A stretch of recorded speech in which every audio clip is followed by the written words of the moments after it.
Gunfire erupts at the Regency Hotel in Dublin on February 5, 2016, as masked men storm into a crowded boxing weigh-in. They pretend to be police and wave AK-47s around, looking for cartel boss Daniel Kinahan.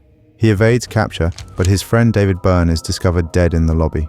The city is shocked at the brazen attack, and eyes turn to one man, Gerry The Monk Hutch, a notorious criminal who has a history of robberies and strict rules that helped spark a violent feud. Was he the one behind it all, or just caught up in the bloodshed? This is his story, from the tough streets of Dublin to a courtroom showdown.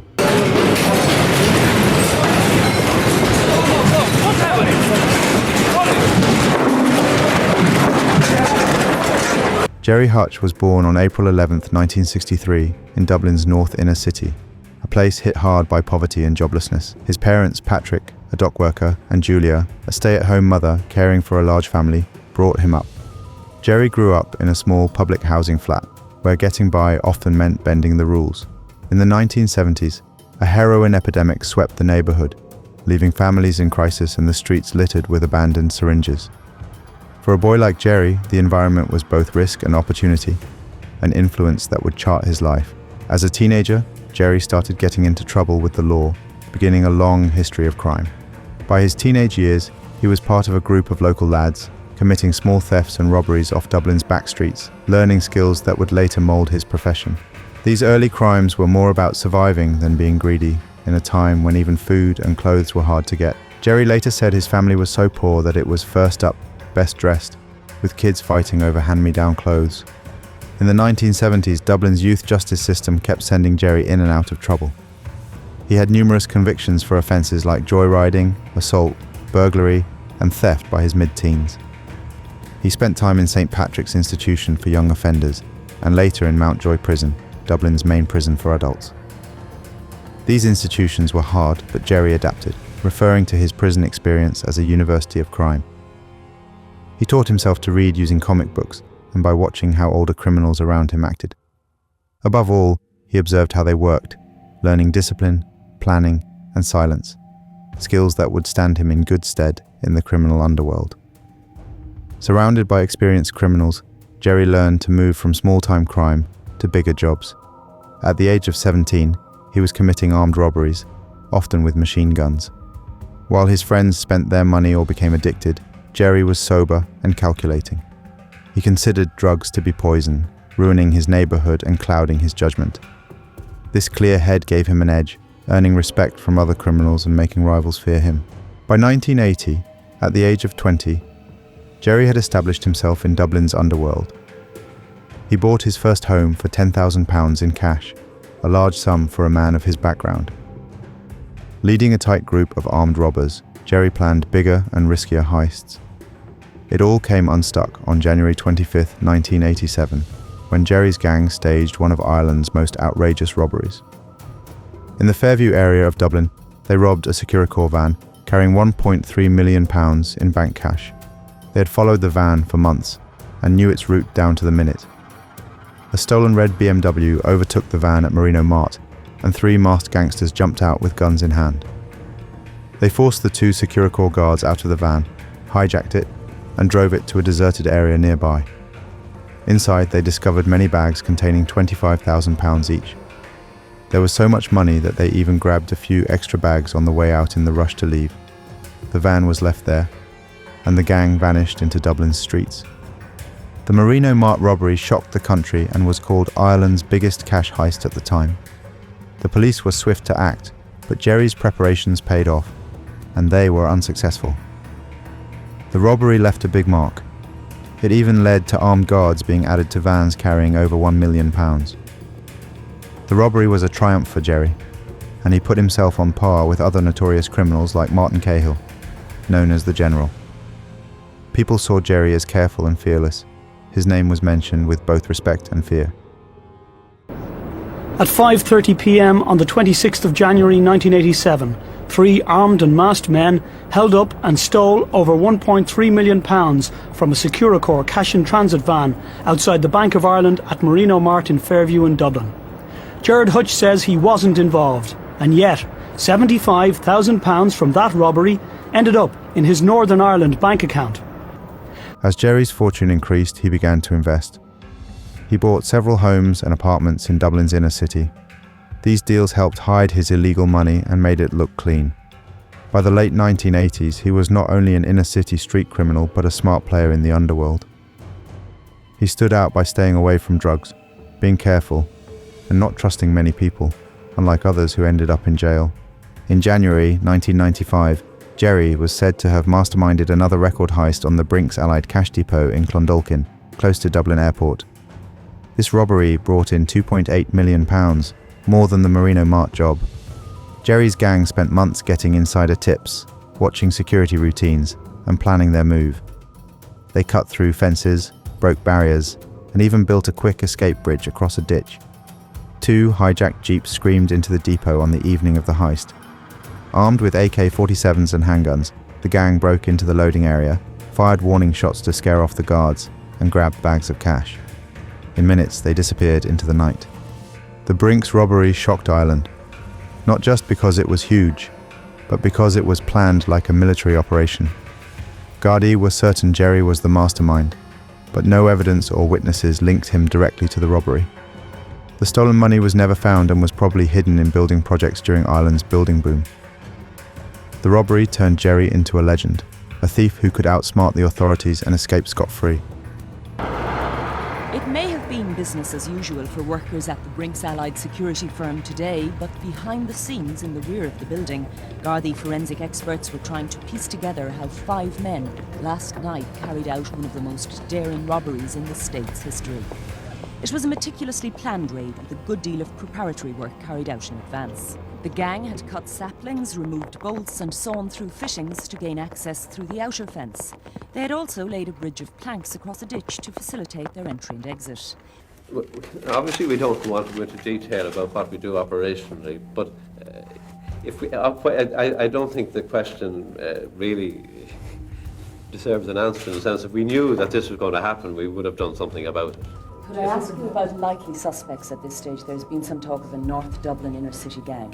Sorry, Chief Superintendent, would you? Yes, well, in relation to that, I would say we have an open mind. We're obviously looking at various groups, but we haven't excluded any particular person or group from our inquiries at the moment. Would it be correct Chief to say you're Superintendent leading the concentrating? I know all about it. I've been arrested, questioned about it, I've been written about. That happened in 95. I thought it was 96. It was 95. 13 years ago. £2.8 million. Yeah. The biggest robbery in the history of the state at the time. Yeah. You say you know all about it. Tell us about it. I've read all about it in the newspapers. That's what I know about it. And any time it's written about, my photograph was thrown in.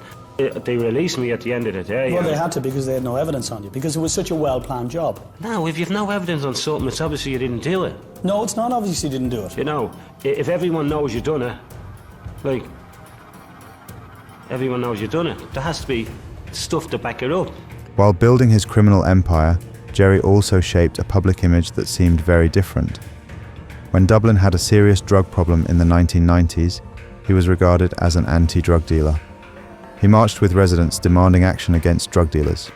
He founded the Corinthians Boxing Club in Summerhill in 1998, purchasing the premises and establishing it with a fully equipped gym and a donated boxing ring from director Jim Sheridan after his film The Boxer. Gerry filled his evenings coaching young boxers to keep them out of crime. Parents and community leaders accepted him, and many locals regarded him as a Robin Hood figure who assisted his poor neighbourhood. Gerry was nicknamed The Monk by journalist Harry McGee because of his dual existence as a criminal mastermind and a benefactor to the community. He earned the name because he lived simply, no flashy cars, drugs, or focus and hard work. He stopped fights, gave people money, and ensured they stayed loyal to him. His criminal existence, however, soon caught attention. In 1997, the new Criminal Assets Bureau focused on Gerry, probing his untold wealth. After a long investigation, they charged him a £1.5 million tax bill for 9 years of undeclared income, saying that his income came from robberies like Marino Mart and Brinks. Gerry dismissed the allegations, saying his funds resulted from genuine property transactions. In 1999, he struck a deal with the Criminal Assets Bureau for £1.2 million and even dropped off £500,000 in cash inside a sports bag, a bold move that became famous. This deal kept him out of prison and let him keep most of his money. He used it to finally get a taxi license, which he had earlier denied, and started a limo business called Carry Anybody, a joking name. The company brought in stretch Hummers from the US and drove famous people around, which kept Gerry in the spotlight. By the early 2000s, Gerry had effectively brought his life of crime to a close. He split his time between Dublin and a holiday home in Lanzarote. He concentrated on property investments and his limousine company, living a quiet life with his wife Patricia and his 5 children. His family went out of their way to deny his criminality, with some of them having professional careers. It looked like Gerry was about to do what most crime bosses couldn't, walk away free, rich and clean. But the criminal world he had left behind was changing. Christy Kinahan Sr., the dapper Don, and his Kinahan clan were rising to power. From Spain's Costa del Sol, the Kinahans established an international narcotics cartel, supplying cocaine to Ireland and the UK. Christy's sons, Daniel and Christopher, took over, with Daniel becoming a hard man. The Kinahans' rise was tied to the Hutch family through business and family ties, setting the stage for war. Gerry's nephew, Gerry Hutch, was a key figure in this scenario. Gerry was in his early 20s when he went to prison for armed robbery, serving 6 years and befriending members of Fat Freddie Thompson's gang. After his release, he travelled to the Costa del Sol in 2008, operating with his childhood friend Patty Doyle in the Kinahan cartel's drug trade. In 2009, Gerry made money from a £7.6 million Bank of Ireland robbery, the biggest cash robbery in Irish history. He held a bank worker's family hostage overnight and forced him to bring the money to a train station in Dublin. Gerry took a cut of that money and put it back into the Kinahan business, gaining more power. But Gerry had a falling out with Daniel Kinahan. He felt ignored and unappreciated, even though he'd helped him.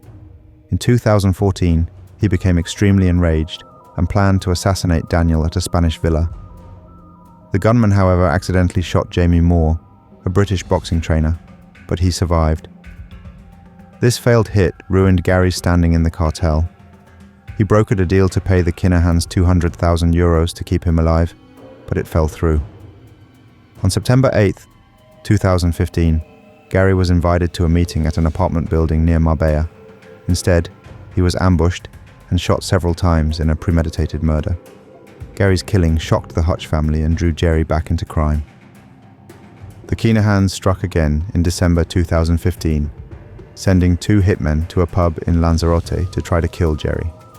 He had left just minutes earlier, escaping by chance. That attack made things personal and locked both families into a cycle of violence. Gerry, who had lived in exile for years, was now a target in a war he couldn't escape. On February 5, 2016, 2 gangs got into a shootout at the Regency Hotel that made major headlines. The hotel was packed for the Clash of the Clans boxing event, with fighters, their teams and reporters all around. A silver Ford Transit van arrived at 2:30 p.m. 5 men jumped out. A young guy in a blonde wig and a man in a flat cap, both carrying handguns, and 3 more in tactical gear holding AK-47s. They stormed into the lobby, opened fire and sent people diving for cover. They were targeting Daniel Kinahan, but he managed to escape. David Byrne, one of his best friends, did not fare so well and was the target of a hail of bullets. The attackers fled in a van, which was later found burnt out in a local area. The Regency shooting was unlike anything Dublin had seen. It happened in broad daylight and was caught on camera. It looked more like a military raid than a normal gang hit. The police instantly suspected Gerry's involvement, thinking he orchestrated the attack in retaliation for Gerry's murder. Police surveillance showed him meeting with key people, including Jonathan Dowdall, a former Sinn Féin councillor, and Shane Rowan, an IRA member. Rowan was later arrested with 3 AK-47s that turned out to be the same weapons used in the attack, linking them back to Gerry's group. The Kinahans acted quickly. On February 8, 2016, Gerry's older brother, Eddie Hutch, a harmless taxi driver, was gunned down outside his apartment on North Strand Road. The murder sent a clear message: no member of the Hutch family was safe. In the next 2 years, the feud claimed at least 18 lives, most of them connected to the Hutch side. Victims included Gerry's nephew Gareth Hutch, who was gunned down outside his home in 2016, and close friend Noel King-sized Duggan, who was killed in County Meath. Innocent bystanders were also harmed. Trevor O'Neill, a Dublin City Council staff member, was unjustly killed in Mallorca. Martin O'Rourke, 24, was shot on Sheriff Street after being mistaken for a Hutch supporter. As more people were killed, officials tried to stop the bloodshed. Gardaí said they wanted Gerry to talk to the Kinahans, but he declined, stating, "There's no going back. I've nothing to lose." The streets of Dublin were a battleground, and the violence made headlines, revealing the brutal truth of Ireland's underworld. The Regency attack placed gang crime on the front pages, destroying the illusion that crime was hidden. Police launched a full investigation into the Regency shooting, determined to get Gerry into custody. In April 2021, prosecutors charged him with murder and issued a European arrest warrant. Gerry hid and moved between safe houses in Spain, Turkey, and other countries. He was renowned for evading capture, but his good fortune ended on August 24, 2021. Spanish police caught him at a restaurant in Ferrol, ending years of running. On September 29th, he was flown back to Ireland on a military plane, surrounded by armed officers. Back in Dublin, Gerry was brought to court and charged with David Byrne's murder. He stayed in jail while awaiting trial at the Special Criminal Court, a court with no jury that handles organised crime cases to avoid threats or pressure on jurors. The trial started on October 18th, 2022, and it quickly became a major event. Gerry denied the charges, as did co-accused Paul Murphy and Jason Bonney, who were charged with providing vehicles for the attack. A key witness in the trial was Jonathan Dowdall, the former Sinn Féin councillor who agreed to testify for the state. Dowdall had faced murder charges too, but made a deal, saying he helped by booking a hotel room for the attackers. He claimed Gerry told him during a park meeting that he feared the violence would spiral and be caught on CCTV and shown by the media. Dowdall said Gerry was in charge, but defence lawyers said Dowdall was lying to save himself. The prosecution showed CCTV clips, played taped conversations between Gerry and Dowdall, and linked the AK-47s to Gerry's group of friends. But most cases were based on indirect clues, not hard proof. After 13 weeks of trial, on April 17, 2023, the court gave its verdict. Gerry was found not guilty. The judges said there wasn't enough evidence to prove he planned the attack. Murphy and Bonney were found guilty of helping with the murder by supplying cars. The result shocked the country and sparked arguments about organised crime and justice. A few days later, things got even messier when a Garda investigator resigned after reportedly going to a party with Gerry on April 19th, raising eyebrows and trust issues. Gerry retreated to a less noisy life, but his story continued. In 2024, he ran as an independent candidate in Dublin Central for the general election. He ran on local issues and charmed voters, but did not get a seat.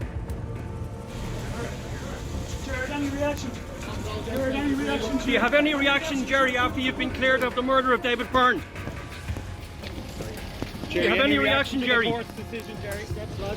Gerry Hutch's story is about survival, ambition, and standing firm. He went from a teenage burglar to masterminding million-pound heists and built a hard reputation for himself through determination and brains. His social endeavours made him respected, but his crimes made him feared. The war between the Kinahan and Hutch families began with betrayal and revenge, with Dublin wounded and Gerry caught in a conflict he couldn't escape. Like his life, his not guilty verdict split opinions, a sign of a man who lived between being a hero and a villain, now part of Ireland's criminal legend. Tell us what you think in the comments, hit the like button, and subscribe for more thrilling tales from the underworld.